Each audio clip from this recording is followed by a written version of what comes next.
dice che in origine, poco prima della nascita della vita, ci fossero 15 fiumi, fatti ognuno delle 15 energie che conosciamo oggi, e che da principio fin d'ora mai furono in equilibrio. Dal fiume, la cui acqua era energia detta nera, si staccò una parva goccia infinitesimalemente piccola a confronto di tutto il resto. La goccia prese lentamente a vivere, dapprima dormiente. Ebbe così dunque inizio l'era cosiddetta nera. Passati infiniti tempi e spazi, essa si destò ed acquisì coscienza. Ciò che la circondava, materia ed energie, le largirono di nome un basso e profondo suono, da loro alto e impossibile da pronunciarsi, se non come un sospiro. Caos, ma da non dirsi mai se non os. Ella non è possibile da rappresentarsi poiché priva di forma visibile o tangibile, in quanto composta da sola energia nera.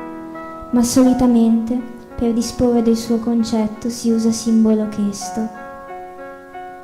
Molto tempo dopo, molto tempo fa, conobbe l'esistenza del fuoco fatuo, piccole gocce di energia fatua, l'energia della vita.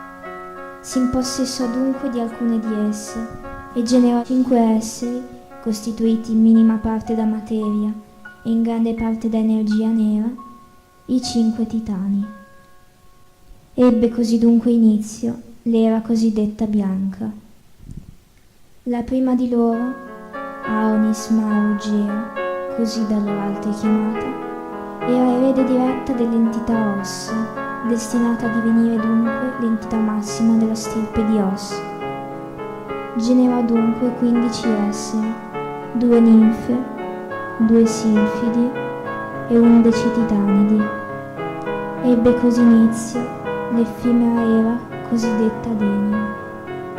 Le 2 ninfe, Iscoalocras Shoi e Rame e Sibenlin, erano temute persino dagli esemplari della stirpe di Os, poiché in esse era innato il dono di elargire e di privare della vita qualsiasi essere, temporaneo o superiore tale che fosse. Per loro era tanto semplice che sarebbe bastato un piccolo pensiero per porre fine a tutto ciò che avesse vita. Poco tempo dopo la loro creazione, le 2 ninfe ambirono a diventare l'entità massima della stirpe di Os, compito che avrebbero dovuto investire le titanidi una volta conclusasi la vita di Gea. Dunque spensero la vita delle prime 6 delle 11 titanidi. Avrebbero anche proseguito nella loro intenzione se non avessero percepito la fine del loro tempo, giunta così d'improvviso. Si unirono fin ultime in una Sjord forcuta di montagne, sul mondo di Settima dalla tale nacquero i Candi.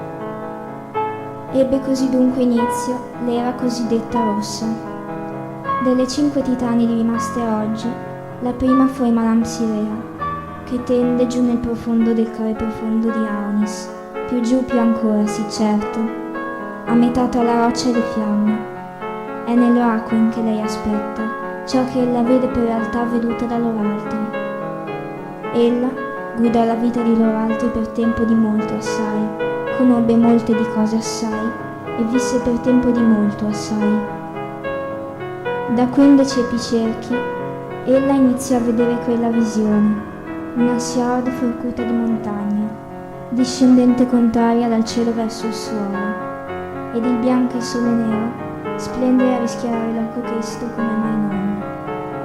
Il significato di questi ben lo è chiaro, ed avvallarco non prima del 15° epicerchio a venire.